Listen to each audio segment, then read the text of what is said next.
Hello बच्चों, तो हमारा जो टॉपिक है एटम्स एंड मॉलिक्यूल्स, उसी को हम आगे कंटिन्यू कर रहे हैं। क्योंकि वो जो मेरा लास्ट वीडियो था वो बहुत ही बड़ा हो गया था, तो वो इसलिए हमने उसे क्या किया है, 2 पार्ट में डिवाइड कर दिया है। तो पार्ट 1 में हमने जितनी सारी चीज़ें देख ली थी, उसके आगे का कंटिन्यू हम सेकंड पार्ट में करते हैं। ठीक है, तो चलो लेट स्टार्ट। अब अभी तक हमने बच्चों बात किया था कि जो आयन्स हैं, हमारे एटम्स हैं, वो कैसे जुड़ते हैं, मॉलिक्यूल्स, फार्मूला, मास यूनिट देखा था, फार्मूला यूनिट मास देखा था, एटॉमिक मास देखा था। अब हम बात कर रहे हैं बच्चों कि why do atoms combine, atoms आखिर जुड़ क्यों रहे हैं। जब से हम बात कर रहे हैं कि एटम्स आयन बना रहा है या मॉलिक्यूल बना रहा है, तो आखिर में ये एटम्स जो है कंबाइन हो क्यों रहे हैं, पहले तो क्वेश्चन यही बनता है। तो बच्चों, एटम्स कंबाइन इसलिए हो रहे हैं, सारे लोग आपस में जुड़ क्यों रहे हैं, वो चाहते हैं स्टेबिलिटी। एटम्स क्या चाहते हैं, स्टेबिलिटी, है ना। हम भी लाइफ में क्या चाहते हैं कि स्टेबिलिटी रहे, हम स्टेबल हो जाए। तो वैसे ही एटम्स क्या है, वो भी चाहते हैं स्टेबिलिटी। इसीलिए वो स्टेबिलिटी गेन करने के लिए क्या होते हैं, एटम्स आपस में कंबाइन हो जाते हैं, वो मॉलिक्यूल्स बना लेते हैं। तो आपस में जो भी हमारे एटम हैं वो कंबाइन होते हैं और वो क्या गेन कर लेते हैं, वो अटेन कर लेते हैं नोबल गैस का इलेक्ट्रॉनिक कॉन्फ़िगरेशन। ये किसका, नोबल गैसेस जो होती है हमारी, नोबल गैसेस, तो उनका क्या करते हैं, ये इलेक्ट्रॉनिक कॉन्फ़िगरेशन जो है, कॉन्फ़िगरेशन क्या कर लेते हैं, गेन कर लेते हैं, अटेन कर लेते हैं, और ये क्या हो जाते हैं, स्टेबल हो जाते हैं। ठीक है, अब ये क्या करते हैं बच्चों, जो भी एटम्स हैं वो अपना ऑक्टेट कंप्लीट करने के लिए इलेक्ट्रॉन्स को क्या करते हैं, इलेक्ट्रॉन की शेयरिंग करते हैं। ठीक है, लूजिंग, गेनिंग, ये सारी चीज़ें करते हैं ताकि क्या हो, उनका इलेक्ट्रॉन्स, जिससे उनका क्या हो जाए, ऑक्टेट कंप्लीट हो जाए और देन वो क्या हो जाए, स्टेबल हो जाए। ठीक है, तो जितने भी एटम हैं बच्चों, वो आपस में कंबाइन क्यों हो रहे हैं, ताकि वो स्टेबल हो जाए। वो अपना इलेक्ट्रॉन्स को क्या करते हैं, शेयरिंग करते हैं, गेनिंग लूजिंग करते हैं, जिससे उनका ऑक्टेट कंप्लीट हो जाए और वो स्टेबल हो जाए। ठीक है, इतनी बात क्लियर हुई। अब हम बात करते हैं बच्चों वैलेंसी की। किसकी बात करते हैं, अब हम बात करते हैं बच्चों वैलेंसी की। तो वैलेंसी क्या होती है, वैलेंसी एक कंबाइनिंग कैपेसिटी होती है बच्चों। क्या होती है, कंबाइनिंग कैपेसिटी होती है किसी भी एलिमेंट में, किसकी, एटम्स की। तो जो भी है, किसी भी एलिमेंट है, उसकी कंबाइनिंग कैपेसिटी कितनी है, वो क्या बताता है बच्चों हमें, वो बताता है हमें valency. The combining capacity of an element is called its valency. ठीक है, अगर हम बात करें सपोज़ कि हाइड्रोजन की, फॉर एग्ज़ाम्पल कि हाइड्रोजन की जो वैलेंसी है बच्चों, हाइड्रोजन की वैलेंसी है हमारी 1। हाइड्रोजन की वैलेंसी है 1 मीन्स कि वो कितने इलेक्ट्रॉन से जुड़ेगा, 1 इलेक्ट्रॉन से जुड़ेगा। तो वैलेंसी मतलब समझ में आया। सपोज़ कि ये कोई एलिमेंट है, वो कितने लोगों से जुड़ रहा है, आपस में कितने लोगों के साथ वो कंबाइन हो रहा है, वो क्या होती है, उसकी वैलेंसी होती है। ठीक है, अंडरस्टैंड। अब ये जो वैलेंसी है, वैलेंसी सारे जितने भी हमारे एटम्स हैं या एलिमेंट्स हैं, आयन की बात करें तो सबकी जो वैलेंसी है वो अलग अलग होती है। तो यहाँ हम टेबल में क्या करते हैं, कुछ एलिमेंट्स की हम वैलेंसी की बात कर रहे हैं। तो सबसे पहले बच्चों हम यहाँ पे देखते हैं सोडियम। तो सोडियम की वैलेंसी क्या है, सोडियम के ऊपर लिखा है Na+1। क्या लिखा है बच्चों, Na+1 मीन्स कि सोडियम की वैलेंसी कितनी होती है, 1 होती है। वैसे ही लिखा है पोटेशियम, पोटेशियम में भी प्लस एक ही है, तो इसकी भी वैलेंसी क्या होगी, 1 होगी। प्लस चार्ज लगा है मीन्स 1 वैलेंसी है, और जब नंबर्स लिखा रहता है 2 3 4 तो उसकी उतनी वैलेंसी है। सिल्वर की बात करें तो उसका भी वैलेंसी +1 होती है, और कॉपर फर्स्ट लिखा है, कॉपर फर्स्ट की भी वैलेंसी 1 हुई। अब हम बात करते हैं सेकंड, ऐसे कौन कौन से मॉलिक्यूल हैं जिनकी एलिमेंट है जिनकी वैलेंसी 2 होती है। तो Mg है, Mg 2+ होता है, कैल्शियम 2+ होता है, जिंक 2+, आयरन Fe2+, फिर कॉपर 2+। अब हम थर्ड की बात करें जिसकी थर्ड वैलेंसी मीन्स वैलेंसी 3 होती है, कि वो 3 जो भी है हमारे कंबाइन होता है 3 एटम्स से। तो एल्यूमिनियम है, एल्यूमिनियम की होती है Al3+ और Fe3+। अब हम बात करते हैं नॉन मेटेलिक एलिमेंट की। तो हाइड्रोजन की +1, हाइड्राइड की -1, क्लोरीन की -1, ब्रोमीन -1, आयोडीन -1। ठीक है, तो hydride, chlorine, bromine, bromide, iodine, iodide, इन सब की -1 होती है वैलेंसी। फिर हम बात करते हैं -2 किसकी होती है। तो -2 किसकी होती है बच्चों, ऑक्साइड की और सल्फाइड की। अब -3 की बात करें तो -3 होती है नाइट्राइट की। अब नेक्स्ट हम देखते हैं पॉली एटॉमिक आयन्स की। पॉली एटॉमिक आयन मीन्स कि जो बहुत सारे एटम से मिलके बना है ना। हमने स्टार्टिंग में ही बात करी थी कि मोनो एटॉमिक होते हैं मॉलिक्यूल एलिमेंट, फिर हमारे monoatomic, diatomic, triatomic, poly means होते हैं जब वो बहुत सारे एटम से मिलके बनते हैं। अब अमोनियम है, तो अमोनियम की क्या है बच्चों, +1 है। हाइड्रोक्साइड की -1, नाइट्रेट की -1, हाइड्रोजन कार्बोनेट की -1, कार्बोनेट की देन -2, सल्फाइड -2, सल्फेट -2 और फॉस्फेट -2। अब यहाँ पे सबकी वैलेंसी है, बट अब हम इसे लर्न कैसे करेंगे। क्वेश्चन ये भी होता है कि इतनी सारी वैलेंसीज हैं तो इनको हम लर्न कैसे किया जाए। तो इसके भी ट्रिक्स हैं जो अब मैं आपको बताती हूँ कि हम थोड़ा कैसे लर्न करेंगे। ओके, चलो तो अब हम इसकी ट्रिक देख लेते हैं बच्चों कि इस टेबल को हम कैसे याद करें। थोड़ा सा फ़नी वे है, ठीक है। एक बॉय और गर्ल के बीच में कन्वर्सेशन हो रही है, ठीक है बच्चों। तो बॉय और गर्ल के बीच में क्या हो रही है, कन्वर्सेशन हो रही है। तो बॉय कह रहा है कि ना कहूँ, क्या बोल रहा है बॉय, कि ना कहूँ अगर क्यूट तुझे, क्यूट तुझे। क्या बोल रहा है वो बच्चों, कि ना कहूँ अगर क्यूट तुझे।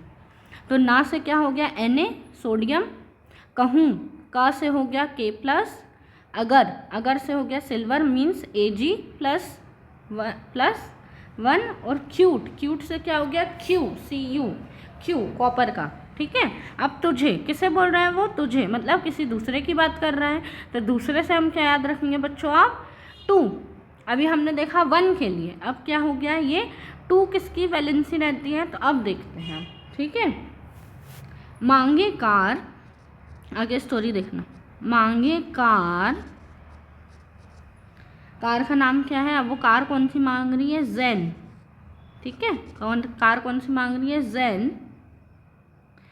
Fe से हो जाएगा बच्चों फरारी, कौन सी गाड़ी हो गई, फरारी। क्यों नहीं, अब वो बोलता है क्यों नहीं, ठीक है। तब सेकंड के लिए क्या बोला है उसने, कि मांगे कार ज़ेन फरारी क्यों नहीं, कि वो लड़की क्या मांग रही है उससे, कार मांग रही है। तो मांगे कार ज़ेन फरारी क्यों नहीं। तो मांगे से हो गया Mg2+, कार से हो गया Ca2+, ज़ेन से हो गया Zn2+, फरारी से हो गया Fe2+, और क्यों नहीं से क्या हुआ बच्चों, Cu2+। अब नेक्स्ट हम बात करते हैं थर्ड। अब वैलेंसी थर्ड किसकी रहेगी, एल्यूमिनियम और आयरन की। तो अभी कार ख़त्म नहीं हुई है, अभी डिमांड देखो, ऑल्टो, फरारी, ठीक है। एल्यूमिनियम को हम किससे याद रखेंगे, ऑल्टो, Al और फरारी। तो Al3+ हो गया और Fe3+ हो गया, ठीक है। तो क्या ट्रिक है बच्चों, कि पहले फर्स्ट वैलेंसी किसकी होती है 1 + 1 किसकी होती है, तो ना कहूँ अगर क्यूट तुझे, फिर तुझे तो दूसरे की बात हो रही है, मांगे कार जैन फरारी क्यों नहीं, और थर्ड के लिए हम क्या है ऑल्टो फरारी। इसकी आप 2-3 बार प्रैक्टिस करेंगे तो आपको ये लर्न हो जाएगी। अब अपन नेक्स्ट देखते हैं ट्रिक नॉन मेटेलिक के लिए। अब नॉन मेटेलिक के लिए भी यही है, कन्वर्सेशन चल रहा है वो दोनों का फिर से। हे, अब वो क्या बोल रहा है, हे हेलो, क्या बोल रहा है बच्चों, हे हेलो, कल बाहर आए। अब वो कल घूमने जाने की बात कर रहा है कि कल बाहर आए, ठीक है। और सुनो, और सुनो, तो अब पहले हम बात करते हैं -1 के लिए। तो -1 किस किस की वैलेंसी रहेगी, तो हे हेलो से, हे से याद रखना है बच्चों हमें हाइड्रोजन, हाइड्रोजन की +1 है। फिर हम हाइड्राइड की बात करेंगे तो हाइड्राइड की हो गई -1।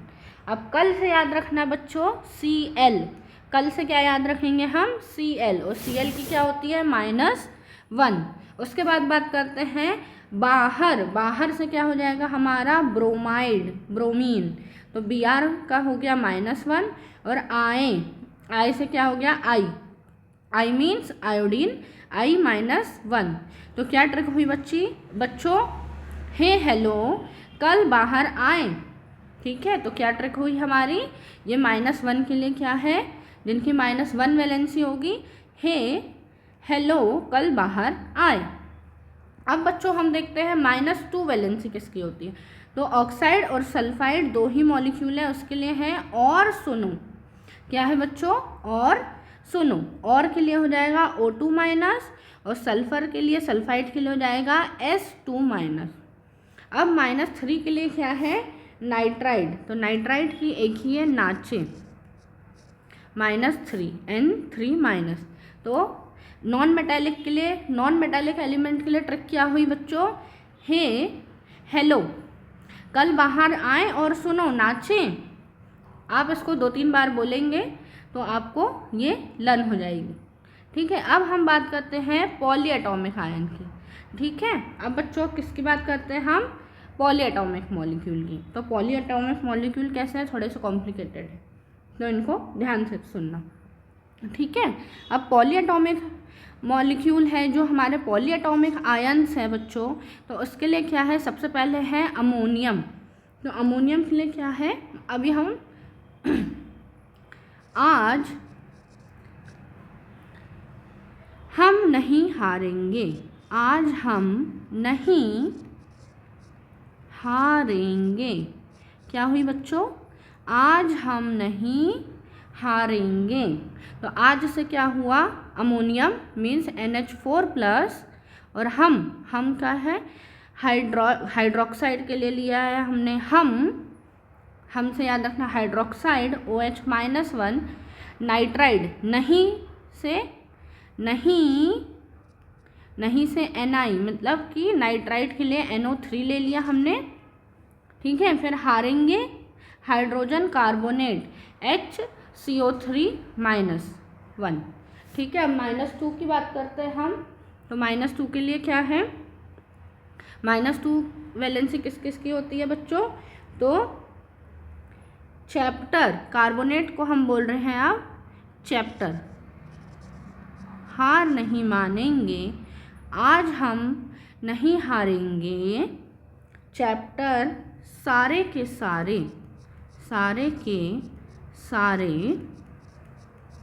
3 बार पढ़ेंगे। क्या हुआ ट्रिक बच्चों, आज हम नहीं हारेंगे।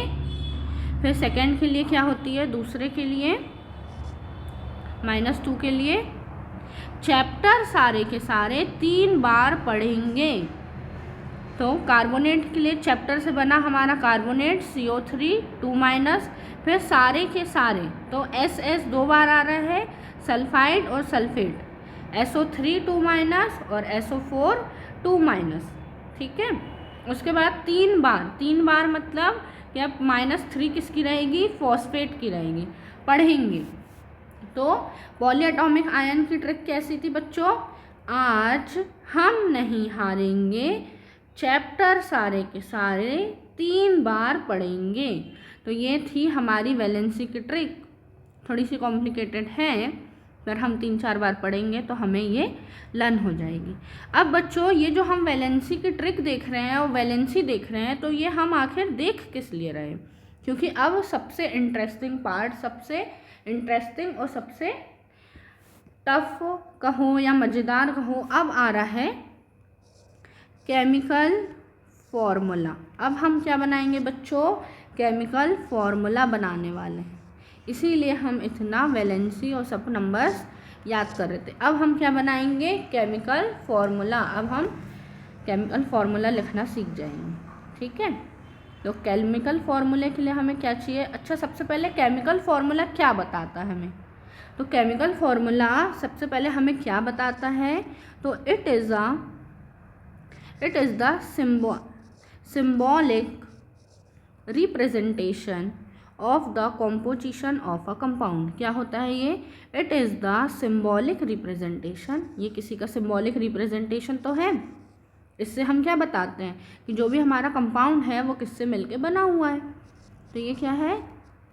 symbolic representation of the composition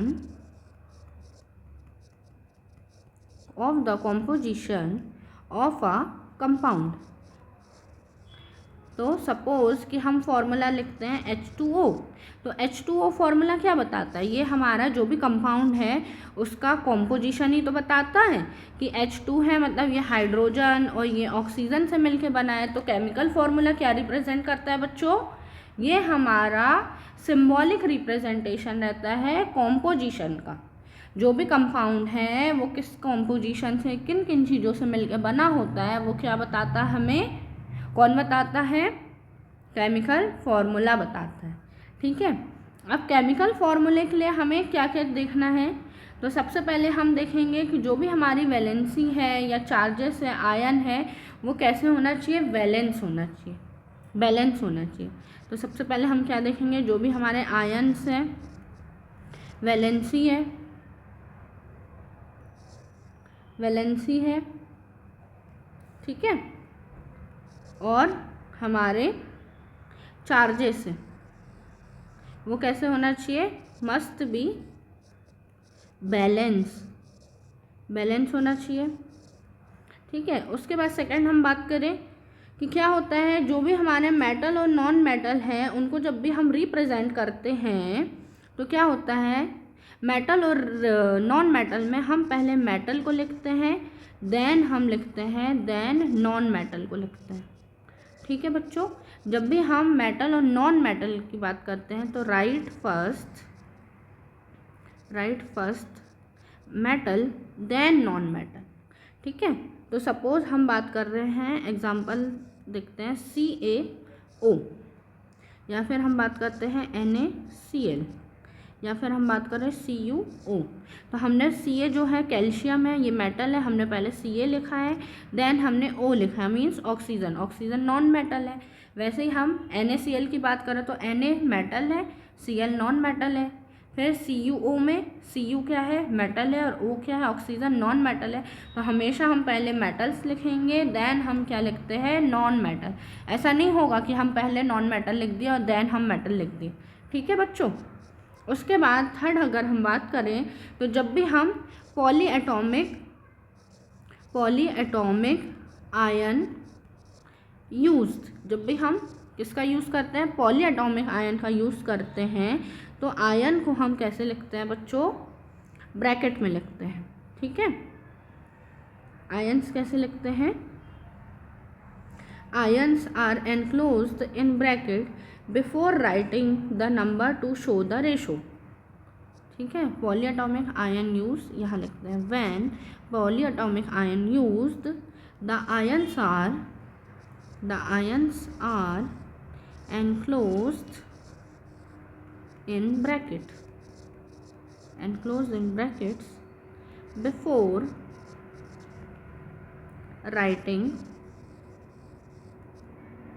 writing the number to show the ratio. अब हम इसका एग्जाम्पल के थ्रू से समझते हैं। फॉर एग्जाम्पल, जैसे कि हम बात कर रहे हैं CaOH ट्वाइस। अभी हमने बात करा था कि जो OH है, OH क्या है, हाइड्रोक्साइड ग्रुप है। यहाँ पे हमने देखा था बच्चों पॉलीएटॉमिक में हाइड्रोक्साइड ग्रुप था OH। अब OH के कितने एटम हैं, 2 एटम हैं। तो क्या करेंगे, इनके 2 एटम को रिप्रेजेंट करने के लिए हम किसका यूज़ कर रहे हैं बच्चों, ब्रैकेट का यूज़ कर रहे हैं। किसका यूज़ कर रहे हैं, ब्रैकेट का यूज़ कर रहे हैं। अगर सपोज़ अगर हमारे पास सिर्फ अभी यहाँ पे कितने OH के कितने मॉलिक्यूल हैं, सॉरी एटम है, 2 एटम है। OH के कितने, हाइड्रोक्साइड के कितने एटम है, 2 एटम है। तो इसलिए हमने इसको किस में लिखा, ब्रैकेट में लिखा। इफ़ अगर हमारे OH का सिर्फ सिंगल मॉलिक्यूल होता, एक ही मॉलिक्यूल होता, एक ही एटम होता, तो हम उसे CaOH ही लिखते हैं। ठीक है, इसे तब हम ब्रैकेट में नहीं लिखते, उसे हम कैसे लिखते हैं, CaOH। तो आपको थर्ड लाइन समझ में आई। एक बार मैं और क्लियर कर देती हूँ कि जब भी हम केमिकल फार्मूला लिखते हैं, सबसे पहले हम देखते हैं कि जो भी हमारे आयन्स है, वैलेंसी है या चार्जेस हैं, वो कैसे होना चाहिए, बैलेंस होना चाहिए। ठीक है। सेकेंड हम देखते हैं कि मेटल और नॉन मेटल में हमेशा हम पहले मेटल्स को लिखते हैं, देन हम नॉन मेटल को लिखते हैं। थर्ड अगर हम बात करें कि जब भी पॉलीएटॉमिक आयन होगा, तो पॉलीएटॉमिक आयन में हम जो नंबर्स रहते हैं एटम्स के, उनको हम क्या करते हैं, ब्रैकेट में एनक्लोज करते हैं, ब्रैकेट में लिखते हैं। ठीक है, तो इतनी बात क्लियर हुई। अब हम क्या करते हैं बच्चों, अब बारी आती है फॉर्मूला बनाने की। ठीक है, अब किसकी बारी आती है, फॉर्मूला बनाने की।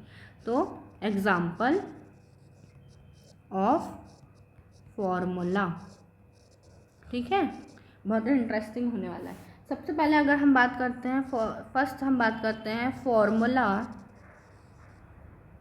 Of hydrogen chloride. किसकी बात कर रहे हैं बच्चों, हाइड्रोजन क्लोराइड की। तो सबसे पहले हम लिखते हैं सिंबल, ओके, और फिर हम लिखते हैं वैलेंसी। क्या लिखते हैं बच्चों, हम पहले लिखते हैं सिंबल एंड देन लिखते हैं हम वैलेंसी। तो सिंबल, अब इसमें कौन कौन से मॉलिक्यूल्स जो है पार्टिसिपेट कर रहे हैं बच्चों, तो 2 हैं, एक हाइड्रोजन है और एक क्लोराइड है। तो हाइड्रोजन का सिंबल क्या होता है, H, हम सबको पता है, और क्लोराइड का क्या होता है, Cl, हम सबको पता है। अब हम इनकी वैलेंसी लिखेंगे। तो हाइड्रोजन की वैलेंसी क्या होती है बच्चों, 1 होती है, और क्लोरीन की वैलेंसी भी 1 होती है। अब हम इसके बात करेंगे क्रॉस मल्टीप्लिकेशन। क्रॉस मल्टीप्लिकेशन आप सबने मैथमेटिक्स में पढ़ा है।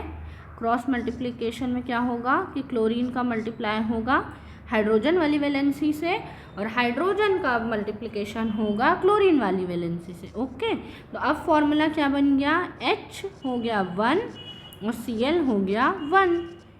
तो अब हम इसे, क्या ये करेक्ट वे है फॉर्मूला लिखने का, नो, ये करेक्ट वे नहीं है। जब भी किसी की भी वैलेंसी 1 होती है या किसी पे 1 चार्ज होता है, तो आपको पता है कि हम उस नंबर को 1 को नहीं लिखते हैं। तो इसका फॉर्मूला क्या हो जाएगा बच्चों, इसका फॉर्मूला हो जाएगा HCl। इसका फॉर्मूला क्या हो जाएगा बच्चों, HCl। ठीक है, तो जो अब हमारा कंपाउंड बना है हाइड्रोजन क्लोराइड, उसका फॉर्मूला क्या हो गया, HCl। अब हम एक और एग्जांपल से समझते हैं। नेक्स्ट है हमारा example formula for aluminium oxide. अब हम किसके लिए देख रहे हैं बच्चों, एल्यूमिनियम ऑक्साइड के। तो फिर से हम वैसे ही लिखेंगे सिंबल देन वैलेंसी। ठीक है, अब एल्यूमिनियम का सिंबल क्या हो गया, Al। ऑक्साइड का क्या होता है बच्चों, O। अब हम इनकी क्या लिखेंगे, वैलेंसी। एल्यूमिनियम की वैलेंसी क्या होती थी, +3। आपको अभी याद नहीं है तो हम यहाँ भी टेबल से देख रहे हैं। यहाँ पे देखो बच्चों, एल्यूमिनियम की वैलेंसी क्या थी, +3 थी, और ऑक्साइड की बात करें यहाँ टेबल में देखो तो ये -2 थी। तो ऑक्साइड की वैलेंसी क्या थी बच्चों, -2 थी। तो अभी हम यहाँ से लिख दे रहे हैं, बट आपको ये लर्न करना है। ठीक है, अब इनका फिर से क्या करेंगे हम, क्रॉस मल्टीप्लिकेशन। तो अब हमारा क्या फॉर्मूला निकल के आएगा, एल्यूमिनियम का हमने किससे मल्टीप्लाई किया, 2 से, और ऑक्सीजन का किया हमने 3 से। हमेशा ये याद रखना कि जो भी माइनस चार्ज रहेंगे वो फॉर्मूले में हम शो नहीं करेंगे, ठीक है। तो इसका फॉर्मूला क्या बन गया बच्चों, Al2O3। ऐसे हमारे पास बहुत सारे एग्जाम्पल है जिससे हम क्या कर सकते हैं, हमारे फॉर्मूला, केमिकल फॉर्मूला लिख सकते हैं। एक और हम देखते हैं, किसका देखते हैं, अब नाइट्रेट के लिए देखते हैं। Formula for sodium nitrate, sodium nitrate के लिए अब देखते हैं हम फॉर्मूला। तो फिर से हम लिखेंगे सिंबल वैलेंसी। अब सोडियम का फॉर्मूला सिंबल हमें पता है Na होता है, और नाइट्रेट के लिए क्या होता है बच्चों, NO3 होता है। अब सोडियम की वैलेंसी है 1 और नाइट्रेट की वैलेंसी भी होती है -1। क्या होती है, -1, ठीक है। अब इसका फिर से वही फर्दर क्रॉस मल्टीप्लिकेशन। तो अब हमारा फॉर्मूला क्या बन के निकला बच्चों, हमारा फॉर्मूला बन के निकला NaNO3, क्योंकि हमने स्टार्टिंग में भी बताया था कि यहाँ 1 और यहाँ 1 नहीं लिखते हैं, ये रॉन्ग वे हो जाता है, ठीक है। तो हम क्या लिखेंगे फॉर्मूला, NaNO3, ये इसका एक्चुअल फॉर्मूला होता है, ठीक है। तो इज़ दैट क्लियर, आपको केमिकल फॉर्मूला का कॉन्सेप्ट समझ में आया। इसके लिए बच्चों हमें सिंबल याद होना चाहिए और वैलेंसी याद होना चाहिए। जब हमें ये 2 चीज़ याद रहेगी तो हम इजीली केमिकल फॉर्मूला बना सकते हैं। अब बच्चों नेक्स्ट हम समझते हैं मोल कॉन्सेप्ट को। क्या समझते हैं बच्चों, मोल कॉन्सेप्ट। तो मोल कॉन्सेप्ट क्या होता है बच्चों, तो देखते हैं हम, अगर हम बात करें 1 दर्जन, 1 दर्जन में कितने हमारे यूनिट होते हैं, मीन्स कि कितनी यूनिट होती है, तो वो होती है 12 यूनिट। जैसे कि अगर हम बोले कि हमें 1 दर्जन केले चाहिए, 1 दर्जन केले में कितने केले आएंगे बच्चों, तो 12 केले आएंगे। तो वैसे ही मोल क्या है, मोल भी एक यूनिट होती है, ठीक है, किसी भी चीज़ की, मीन्स किसी चीज़ की नहीं बोल सकते हम, एटम की यूनिट बोलते हैं। तो एटम के लिए हम क्या वर्ड क्या यूज़ करते हैं, मोल का यूज़ करते हैं। तो 1 मोल की वैल्यू क्या होती है, 6.022 इंटू 10⁻23, ठीक है। दैट मीन्स कि जैसे हम बोलेंगे कि 1 दर्जन हमें केले लेना है या 1 दर्जन हमें अंडे लेना है, तो जो भी हमारा दुकानदार रहेगा वो हमें कितना देगा, 12 केले देगा, या फिर क्या बोलेगा, वो हमें 12 अंडे देगा। उसी तरीके से, उसी तरह यदि हम उसे बोलते हैं किसी दुकानदार को कि हमें 1 मोल केले दो, या हम बोल रहे हैं 1 मोल हमें ऑक्सीजन दो, तो वो हमें क्या देगा, वो कितनी वैल्यू देगा उसकी, 6.022 इंटू 10⁻23। समझ में आया। तो मोल कॉन्सेप्ट क्या होता है, मोल कॉन्सेप्ट कुछ नहीं है, बस वो यही इतनी सी नंबर होती है। जो हमारा एटम्स रहता है, एटम्स को हम हमेशा मोल में, मतलब एटम्स को हम मेज़र किस में करते हैं, मोल में। तो इसकी डेफिनेशन क्या देखते हैं हम, a group of 6.022 into 10⁻23 particles. अब पार्टिकल्स में क्या क्या आ जाएगा, हमारा एटम्स भी आ जाएगा, मॉलिक्यूल और ions of a substances is called a mole of that substances, ठीक है। तो क्या हुआ बच्चों, जो भी हमारा 6.022 इंटू 10⁻23 जो वैल्यू है वही हमारी क्या होती है, 1 मोल के इक्वल होती है। फॉर एग्जांपल अगर हमें किसी ने बोला कि 1 मोल ऑक्सीजन, 1 मोल ऑफ ऑक्सीजन है, तो 1 मोल ऑफ ऑक्सीजन है मीन्स बच्चों कितनी वैल्यू है हमारे, 6.022 इंटू 10⁻23 ऑक्सीजन एटम है हमारे पास प्रेजेंट। ठीक है, बस और कुछ नहीं करना है। ये जो अब हमारी, ये एक याद रखना, स्टार बना लो, डबल स्टार। जो ये वैल्यू हम लिख रहे हैं ना 6.022 इंटू 10⁻23, यही इसी को हम बोलते हैं एवोगैड्रो नंबर। क्या बोलते हैं बच्चों? Avogadro number. ठीक है, मूल कॉन्सेप्ट समझ में आया। जैसे 1 डजन की वैल्यू होती है 12 यूनिट, वैसे ही 1 मोल की वैल्यू क्या हो जाती है 6.022 इंटू 10⁻23। नेक्स्ट हमारा जो है टॉपिक वो अब है हमारा मोलर मास। क्या बच्चों? Molar mass. तो मोलर मास क्या होता है? मोलर मास होता है हमारा, सपोज किसी ने हमें बोला कि 1 मोल हाइड्रोजन दे दो। क्या बोला किसी ने? 1 मोल हाइड्रोजन दे दो।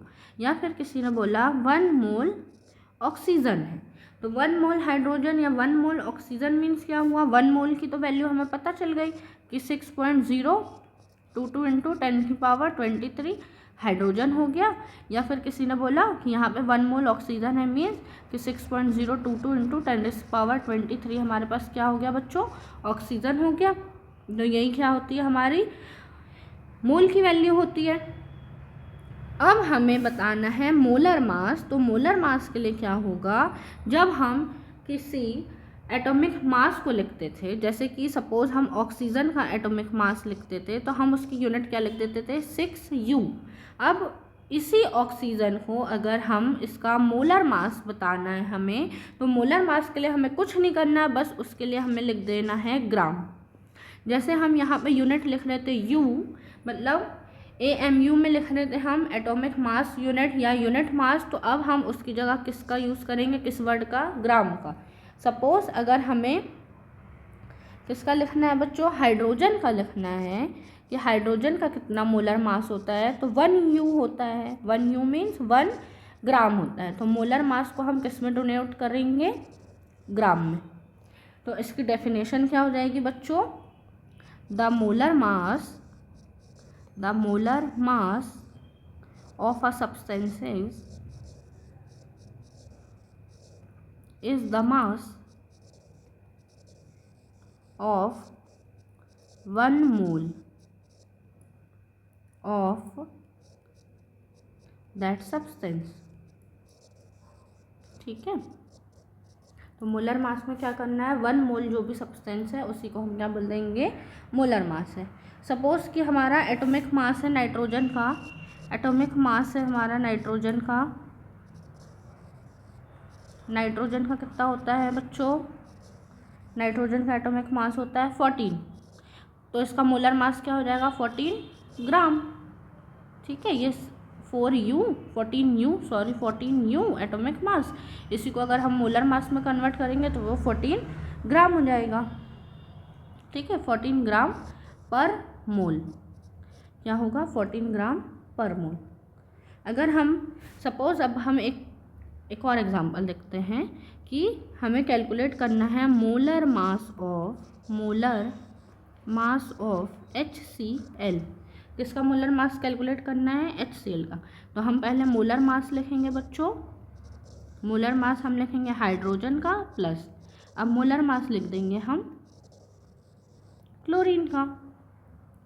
ठीक है, अब मोलर मास हाइड्रोजन का कितना हुआ हमें पता, 1U होता है। तो अब हमें से मोलर मास में 1 ग्राम लिखेंगे। और क्लोरीन का कितना होता है? 35.5, तो इसे भी हम ग्राम में लिख देंगे। तो इनको दोनों को ऐड करेंगे तो कितना आ जाएगा? 36.5 ग्राम पर मोल। तो ये क्या हो गया हमारा? Molar mass of HCl।